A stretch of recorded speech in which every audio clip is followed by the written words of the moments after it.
Next up, we got top 3 photos with disturbing backgrounds. Hey, I never watched one of these. But yeah. Mr. Ballin, Mr. Ballin. Let's see what it is.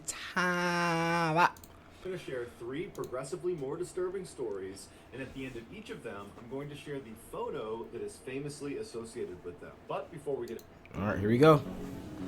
Mr. Ballin. Just after midnight on June 17th, 1939, a crowd of people began to form outside of this unremarkable building in Versailles, which is a city in France. The atmosphere in this crowd was electric. They all knew why they were there. They knew what they were about to see, but even still, there was a lot of nervous anticipation. And so, as such, some people were coping with these nerves by drinking alcohol and trying to laugh and have a good time, while others were much more subdued and were trying to be respectful about what they were about to witness. Between 1 and 2 a.m., the doors of this unremarkable building opened up, and a group of men dressed in the same dark uniforms came out and didn't say a word to the crowd, and the crowd immediately went silent and began to back away from them. And this group of men, they walked right out in front of this building, and they had lumber and they had tools with them, and they began constructing this kind of strange wooden structure. And so the crowd, they wanted to get up close to see what these guys were doing, but at the same time, they didn't want to get too close. And so as the crowd formed a sort of half moon around these men that were doing the constructing were moving so seamlessly, like all of them had built this structure dozens of times before, and it was just muscle memory. And so by about 3 a.m., this structure was built, and they placed this large basket next to the structure. And then these men packed up their tools and the remaining pieces of lumber, and they turned around and they went right back inside the doors into the building and were gone.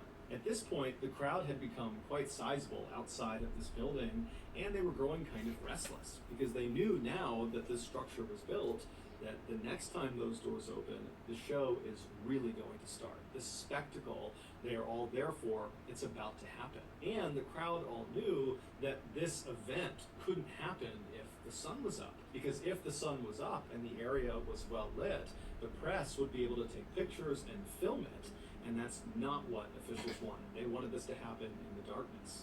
But for whatever reason, things seemed to be getting delayed inside of this building. And so the crowd was just getting more and more restless. People are getting more and more drunk, and they're getting louder and more disruptive and boisterous. And then around 4:45 a.m., the sun had come up. And so the press was out in full force with their cameras trained at the doors of this building. And so the crowd really at this point is not actually expecting this event to take place, because at this point it just seems totally unlikely. But at 4:50 a.m., those doors swung open, and standing in the threshold was 31-year-old Eugene Weidman, who was a convicted serial killer. His arms were tied behind his back, and the collar of his white shirt had been tucked down inside because they needed his neck to be free and clear because he was about to be beheaded. Oh my god. Guards on either side of Eugene, they pulled him forward out towards the crowd so the executioners behind him, who were dressed all in black, could filter out and take up positions alongside the guillotine, which is that wooden. I was about to say, I wonder if they're using that one thing that they did. Bro, they really did that? Oh my god. How long ago was this picture made?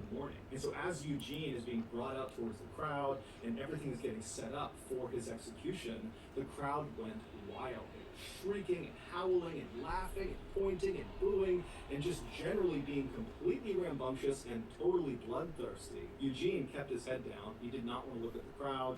Hey, but he is a serial killer though, so he deserves it.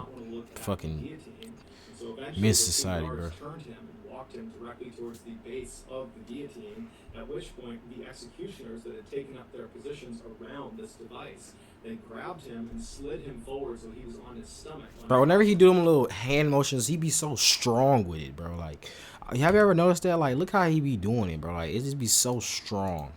I'm sorry, this is off topic, but like, Mr. Ballin, bro. I don't know. Oh, I forgot he is an army. Yeah, he an army vet. Never mind. That's why. Yeah, he an army vet. So eventually the two guards turned him and walked him directly towards the base of the guillotine, at which point the executioners that had taken up their positions around this device, they grabbed him and slid him forward so he was on his stomach on top of this wooden platform. the guillotine, and they slid him forward until his head poked through this opening at the very far end. At which point, his neck was positioned right under this huge blade Jeez. right above him, and his head was positioned over a metal bucket on the ground, which he would be looking directly at. At this point, the crowd was at a fever pitch, and one of the executioners pulled a lever. The blade came soaring down, and it removed his head. His head fell into the bin, and the executioners pushed his torso into the basket that had been placed Oh out my earlier. God. And then the executioners and the prison guards, they gathered up Eugene's body parts and went right back inside of the building. What the fuck? At this point, the crowd was cheering and going wild, and they ran up and began dabbing their scarves and their handkerchiefs in Eugene's blood, which was on the ground, as a sort of souvenir from having been at this execution. And of course, because the sun had been out for this entire spectacle, all of this had been captured on film. And so later that day and for the next couple of days, the headlines all over France were about this bloodthirsty crowd that was cheering as this man was beheaded, and it just overall made France look really, really bad. And so French leaders decided that from that point forward, they could no longer do any more public executions. So the guillotine would continue to get used for decades beyond this point, but it was all behind closed doors. Also, random fact about being beheaded by a guillotine, your head, after it's been separated from your body, stays conscious for about 10 to 12 seconds, so they say. And apparently there's been lots of cases where the executioner, after the condemned has had their head removed, will yell the name of the person who has just had their head removed, and that person's head will look over at the person calling to them and will blink or try to mouth words for several seconds before the lack of oxygen kills the brain and then the head is no longer conscious. Here are some of the more notable pictures that were used in the media from Eugene Weidmann's execution. Mr. Ballin, do not give me copyright. I mean, do not give me Mr. Ballin. Just got monetized, bro. I don't need no mess ups. Oh, here you go. That's not bad. So this is what it look like. That's crazy. Magic elixir. Oh, elixir. Oh. A man who other people envied. He was born into a very wealthy family in New York City. He attended Yale University in Connecticut, which is a very Why a picture so close? and he was doubly handsome. After his college graduation, he didn't need a job because his family was so rich, and so This nigga just woke up. Y'all can tell he just woke up. he focused his time on a passion. Or he's sick, one of them. Golfing. And in time, he became this world-class golfer, going so far as Or he just got done crying. 1906 Something happened. U.S. Amateur Tournament, which is the biggest amateur golf tournament in the world that most of the winners go on to become professional golfers. And so Eben most likely would have followed that path and become a pro golfer had his father not just handed over the very successful metalworking business that he started that made his family wealthy in the first place. And so Eben stopped his golf career and became the chairman of this incredibly successful company. And so overnight, he basically went from being just rich to being uber rich, making more money than he could possibly spend. But Eben did attempt to spend his money. He pretty much immediately began buying up luxury properties all over the country. Bro, imagine having so much money you can't even spend it all. Like, it's so much. One day, bro, one day. In the United Kingdom and in America, and he bought an entire luxury box at Forbes Field, which is where the Pittsburgh Pirates professional baseball team used to play. And so, in addition to owning all these incredible things, Eben also He definitely just woke up. Chairman of this company, I don't know. He might have just been crying. with and befriending very powerful and influential people like the founders and executives at the Coca-Cola Company. And so, all in all, Eben's life was really going quite well until 1927. That year, 27? Eben was 47 years old, and he took some time off from gallivanting around the world and rubbing shoulders with famous people to go catch a football game at his alma mater at Yale University. So he hops on a train, he rides to Connecticut, he watches this game, and then afterwards he gets back on the train to head back to Pittsburgh. And this is a very long ride. It's over 12 hours long. And so Eben naturally bought a first-class ticket, and so he was inside of a train car that had bunk beds. Oh, wow, rich guy. During the ride. And so Eben climbed into a top bunk, and he fell asleep. A few hours later, after the train is well on its way to Pittsburgh, Eben, in his sleep, manages to roll to the side of the bed and fall over? falls out of his bed onto the ground. He lands hard on his left side, it wakes him up, and as he stands up, he thinks he's okay, but then he feels this shooting pain in his left arm. Broke his He's shoulder? moving his arm around, he's not really sure what's wrong with it, but he's hoping it's just some bruising, and so he decides to get back into his bunk and just go back to sleep. So he manages to fall asleep despite the pain, and then when they roll into the station in Pittsburgh several hours later, he wakes up and right away he feels that pain in his left arm. And so after getting off the train and going back to his house and dropping off his luggage, he went right to his physical therapist's office to ask him if there was anything he could do to help with the pain in his arm. And so the physical therapist examines Evan's shoulder and determines that, there's no structural damage to his arm, but obviously Evan is in pain. And so he says, look, there's a new product that came online that's quite expensive, but since you're a man of means, maybe it's something you want to consider. It's called Radithor, and it's supposed to dull aches and pains, and it's supposed to give you this huge boost of energy. And so, maybe you want to try that. And so Evan was really excited at the notion of taking this new Magic elixir. Yeah, let's do it. And so his physical therapist No. gave him a prescription for Radithor. Evan took the prescription and he went to the drugstore. He picked up a half-ounce bottle of this liquid. He went back to his house, and as prescribed, he drank a very small spoonful of this liquid. And right away, he felt this surge of energy, the pain in his arm started to fade, all the things this health tonic claimed to be able to do, it was doing. And so over the next couple of days, Evan very diligently every day took the prescribed amount, a very small spoonful of this Radithor, and every day he felt better and better and better. Not just the pain in his arm, but overall, he felt happier. Wait, did they tell him that he supposed to drink some every day? Fitter, he felt alive, and he was attributing all those feelings to this miracle tonic. And so he began taking more and more of this tonic, well beyond what was prescribed, to the point where he was drinking 3 full bottles. Yeah, see, that's too every much. single day. And so for years he Bro. did this. It was all going great Bro. until his jaw fell off. Oh my god.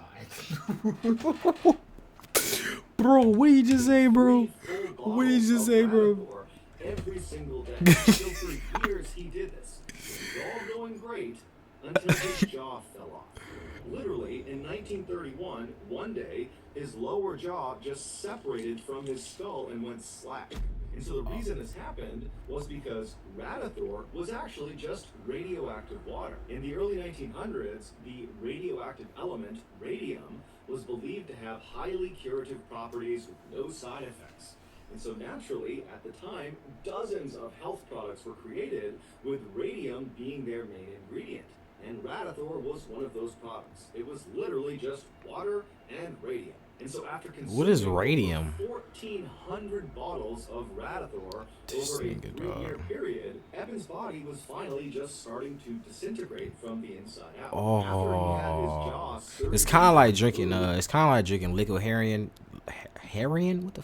Liquid heroin, which is known as lean.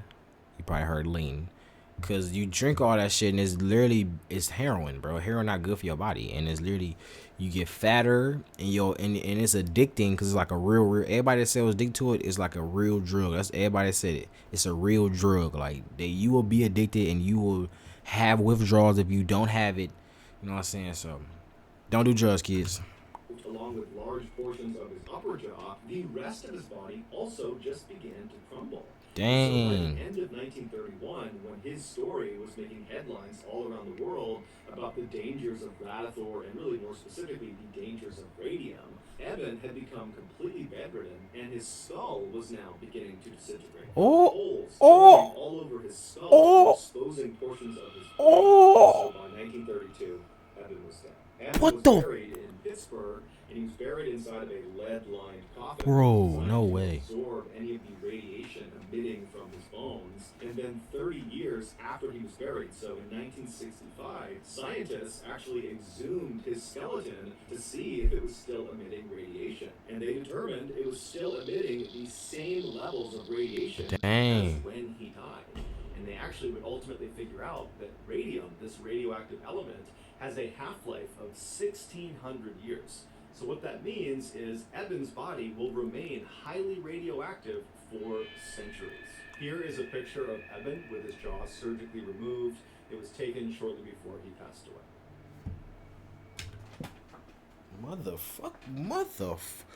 Oh my god. Bro, this.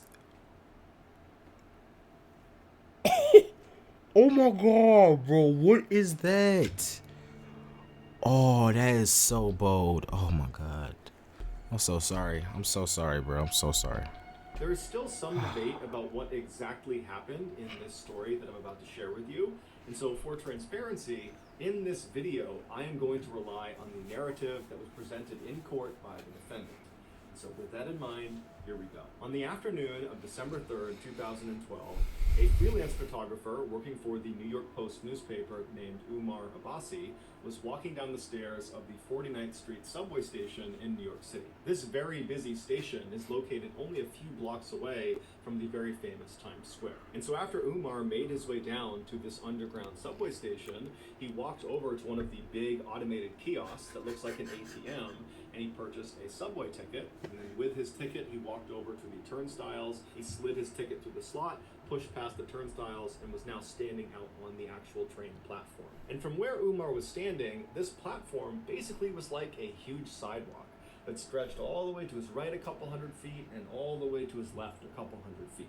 And in front of this platform were the actual tracks down below, because the train, when it came out of the tunnel, it would actually come right up alongside this platform with almost no clearance between the platform and the train. As such, the leading edge of the platform, basically the lip of the train platform that's closest to the train tracks, has this big yellow line painted all across it to keep commuters from standing too close to the edge, because if the train came through, they could actually get hit by the train. And so as Umar is standing on this platform and he's looking left and right, it's totally crowded with people, and they're all kind of tucked back against the wall away from this yellow line. And so Umar decides he's going to turn right and wait at the right end of the platform, just because he saw down at the far end there appeared to be a gap in people, and he figured he could stand right there. And so Umar begins navigating past all of these people on the right side of the platform, and for the most part, everyone he is passing either has their head buried in their phone or they're listening to music. Way too close, bro. What is wrong with y'all? Man, society. Oh my god, look at this. Look at these people. Y'all want to get hit, don't y'all? He wants to get hit the most. He don't care. Head bearings forward, his head about to get beheaded. He about to just like that. None of the commuters want to talk to anybody else. They want to be completely left alone. And so as Umar is walking, everyone was basically doing that. But at some point, he did pass two people that were engaged in a pretty heated conversation. Umar had no idea what they were arguing about, or if they were even arguing at all. He didn't know who these people were, but he took mental note of the fact that two men were kind of bickering with each other. He walked past them, didn't give it much of a second thought, and he arrived at a gap in the gaggle of people waiting for the train. And there he just stood well back of the yellow line, where he pulled out his camera, smart guy, and began clicking through the images he had taken earlier in the day at an earlier photo shoot. And so as he's clicking through these pictures, he starts to notice that those two men who had been bickering before are now straight up yelling at each other. They're screaming obscenities at each other. It's not clear who's fighting about what or who was the aggressor, but it's very obvious that at this point they're fighting. And so Umar somebody gonna throw somebody into the left down the platform towards these two guys. And so these two guys are about 100 to 100. Is somebody about to throw somebody into the what's the face, bro? Bro, is he about to throw him into the train? I swear to God. And all the people that were standing in the vicinity of these two men are beginning to migrate away from them. They just don't want anything to do with them. Because the thing about being in subways, especially in cities like New York, is there's lots of people that go down into these train stations that are inebriated or mentally unstable. And so very bro, look how stacked that is, bro. Oh my God, bro. Is New York, dude. New York. Yeah, I can't live in New York, bro. I'm sorry.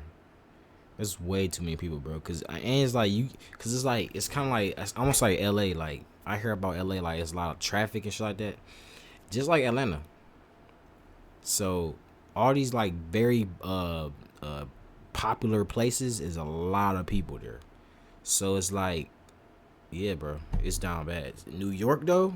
New York, you damn near can literally walk. You might as well just walk everywhere. And this is why people take trains, because if you take a car, it's just, you literally gonna be just sitting in the car for half an hour. You know what I'm saying? If you gotta get to your job at 5:30, you better leave at 1 o'clock. All right, no cap.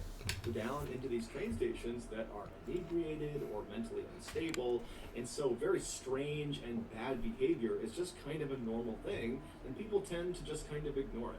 And so that's what's happening. People are kind of walking away from these two fighting men, doing their best to pretend it's not happening. And so Umar spent a couple more seconds staring down the platform at these two men, but eventually just shrugged and thought, you know what, whatever problems they have, they're not mine. And so Umar went back to his camera and continued to click through his pictures, when all of a sudden he hears a scream coming from the left side of the platform. He threw him But in it there. was not a scream that sounded like it came from either of these two men. And so Umar looked up from his camera and looked left down the platform, and now he just sees chaos. It's people running away from these two men. People are running to get away from whatever is happening around them. And so Umar's thinking these men must have come to blows, and they're now fighting actively, physically with each other.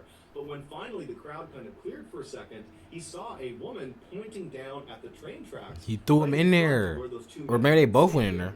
And so Umar looks at the woman and he follows her finger down onto the tracks, and he sees there is now a man, one of the two men who had been fighting. He threw him in there. I knew it. On the train tracks. Whoa. And then, to Umar's horror, he looks up down The train tunnel where the is train would coming. come out of, and he sees the headlights of the train. It is now coming into the station. And so Umar starts running down the platform to try to get to this man to pull him out No, of the tracks. why'd you do And that? as he's running, he pulls out his camera and he turns the flash on and he holds the shutter down and he aims it at the train conductor to hope the flashing of his camera will alert the train conductor to put on the emergency brake and stop the train before he hits this guy down on the tracks. And so as Umar is running, trying to signal this train conductor, the man down on the tracks tries to stand up, and Umar sees he's really struggling to stand, and when he finally gets up, he turns and he grabs the edge of the platform, and he tries to pull himself up and out No. of the tracks, but he doesn't have the strength or the coordination,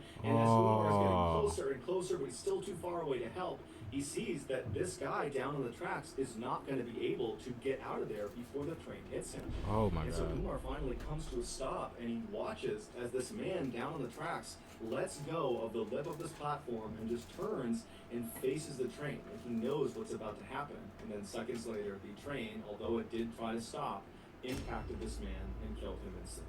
The man's name was Kai Khan, and he was 58 years old. When the police finally showed up, they arrested the other man who Han had been fighting with. He was a 30-year-old named Naeem Davis, and Davis would actually tell police that he had been fighting with Han, and he had pushed him on. I knew the it. tracks, I knew he but did. it was in self-defense. However, that self-defense story didn't stop him from being charged with murder. While Davis sat in jail waiting for his trial, the media and the public at large had already come to the conclusion that Davis was guilty. And this was due in large part to a particular picture. As Umar was running down the platform, holding up his camera, holding the flash down, trying to flag the train conductor to get him to stop, Umar was also taking dozens and dozens of pictures.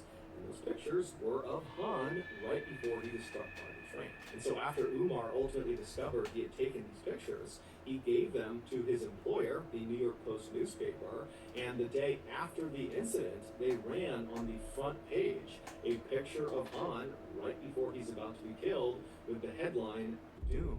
And so once the public saw this picture, nobody could believe that Davis was anything other than a cold-blooded killer for pushing this poor innocent man onto the tracks.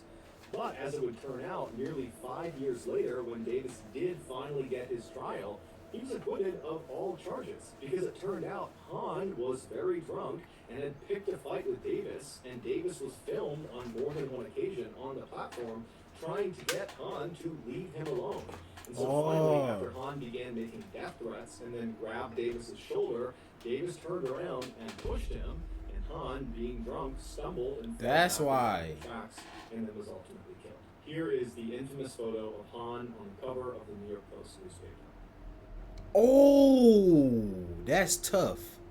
So That's gonna do it, tough. guys. If you found the secret, Sheesh. Hey, man, y'all like, comment, subscribe. Comment, react to next, man. Follow me on Instagram, that's where I'm most active at. We on a grind to 100K, man. I'm out.